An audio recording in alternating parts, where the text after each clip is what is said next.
दूंगा और वो जनाब हजरत कारी मोहम्मद जुब्बान साहिब दामत बरकातुहू आलिया की बात का जवाब देकर उन्होंने ये कहा था कि हमारी आवाज़ तो कुछ भी नहीं है।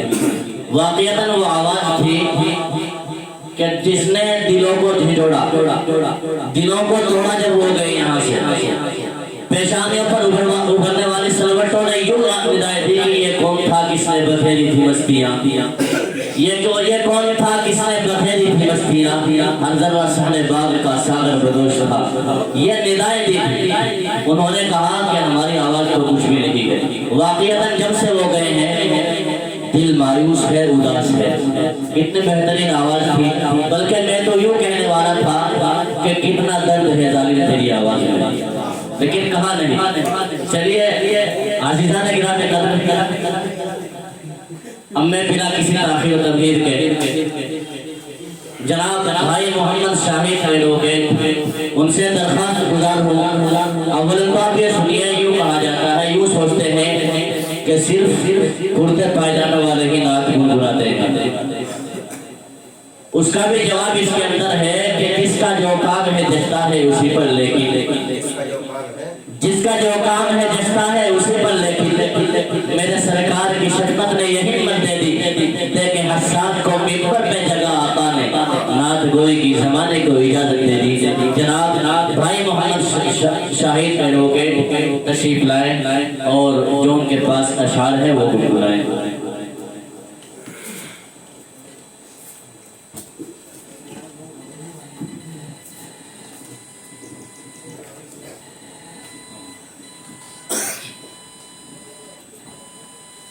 अस्सलाम वालेकुम।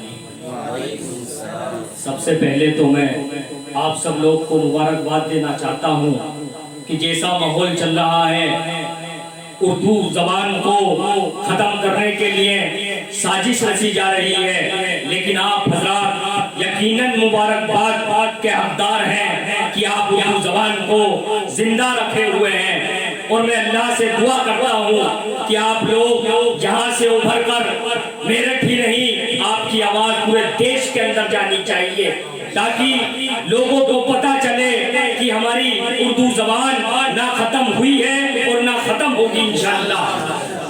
मैं अपना शहरी सफर यहाँ से शुरू करता हूँ। समाप्त फरमाइएगा कि ये जो मायूसी का आलम है, साथियों अभी आपके सामने एक शख्स ने 26 कुरान की आयतों के बारे में न जाने क्या क्या कहा। मैं उस शख्स का नाम नहीं लेना चाहता, उस शख्स का नाम लेने से मैं अपना वजू तोड़ना नहीं चाहता। कि ये जो मायूसी का आलम है उसे बेहतर कर दे, ये जो मायूसी का आलम है उसे बेहतर कर दे।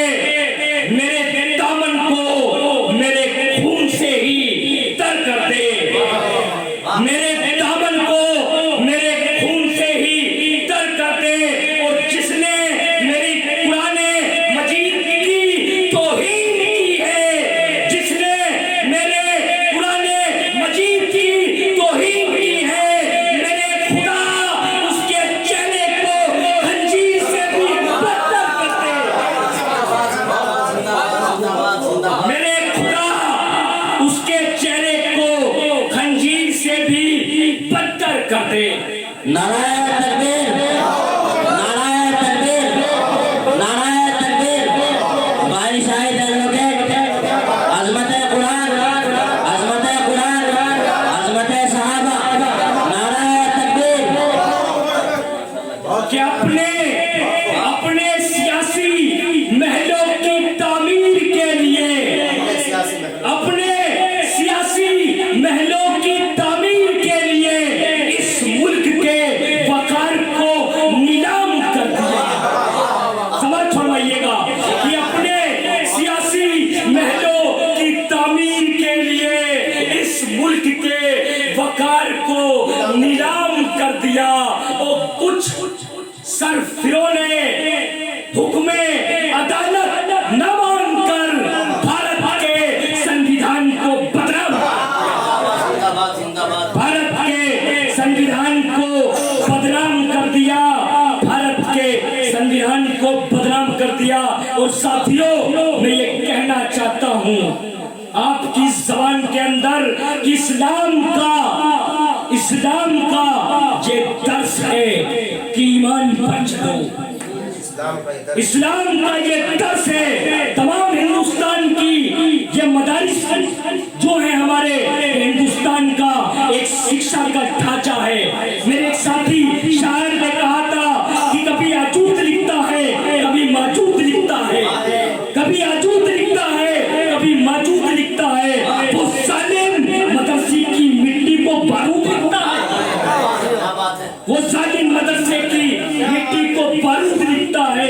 ये मदारिस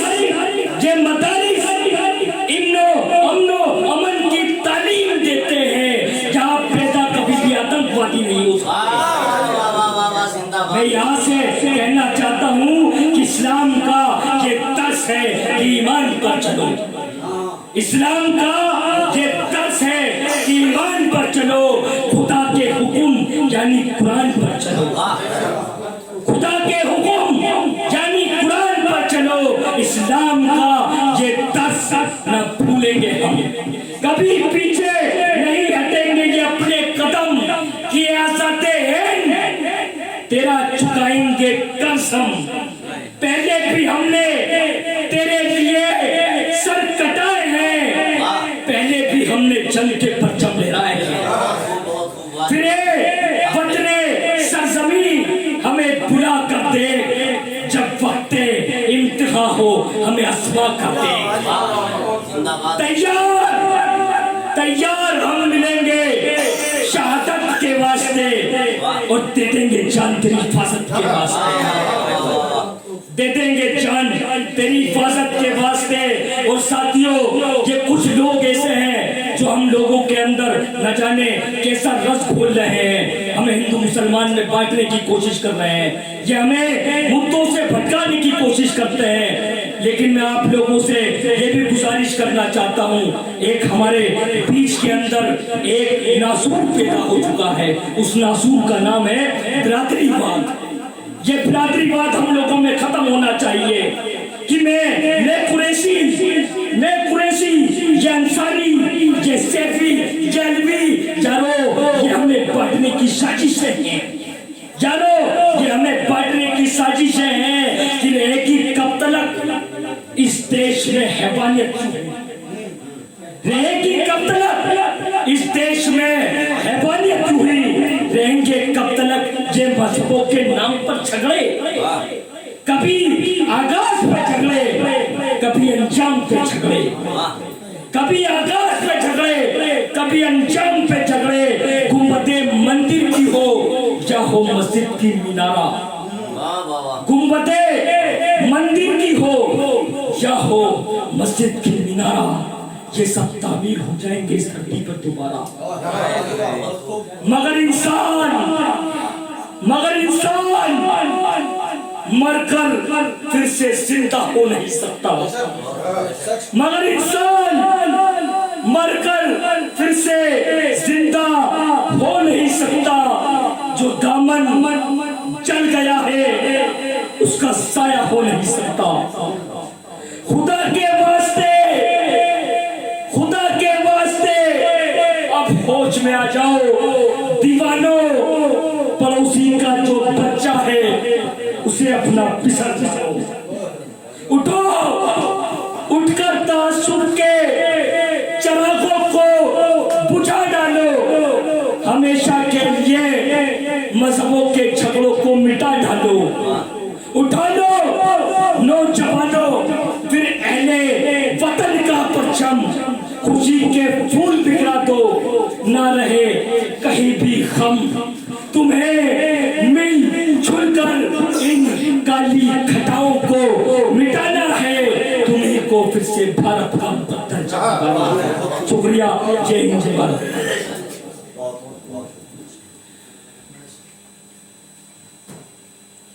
धस गए फर्श में मगरूर खजाने वाले, धस गए फर्श में मगरूर खजाने वाले, गर्क दरिया में हुए जुल्म को ढाने वाले। एक एक लफ्ज है यहाँ महफूज सीनों में, एक एक लफ्ज है महफूज यहाँ सीनों में। मिट गए खुद ही यहाँ कुरान को मिटाने वाले। और यूं भी कहा कि ऊंचे ऊंचे दरबारों से क्या लेना, ऊंचे ऊंचे दरबारों से क्या लेना, नंगे भूखे बेचारों से क्या लेना, अपना खालिक अपना मालिक अफजल है, आती जाती सरकारों से क्या लेना। और यूं भी कहा कि जिधर देखो वतन के दुश्मनों की धार चलती है, जिधर देखो वतन के दुश्मनों की धार चलती है, अदालत सच में अंधी हो तो फिर बेकार चलती है। अरे जिसे जब चाहते हो जेल में तुम बंद करते हो, जिसे जब चाहते हो जेल में तुम बंद करते हो, यहाँ पर क्या तुम्हारे बाप की सरकार चलती है। और आखिर में यूं दर्श दिया कि जहाँ पर सच दिया सम्मान और ईमान रहता है, जहाँ पर सच दिया सम्मान और ईमान रहता है, वहीं जाकर वो अल्लाह और वो भगवान रहता है। अगर तूने निकाला है किसी के पाँव का कांटा, अगर तूने निकाला है किसी के पाँव का कांटा, तो ये तय है तेरे दिल में कोई इंसान रहता है। आइए अजीजा निगरानी, अब हमारी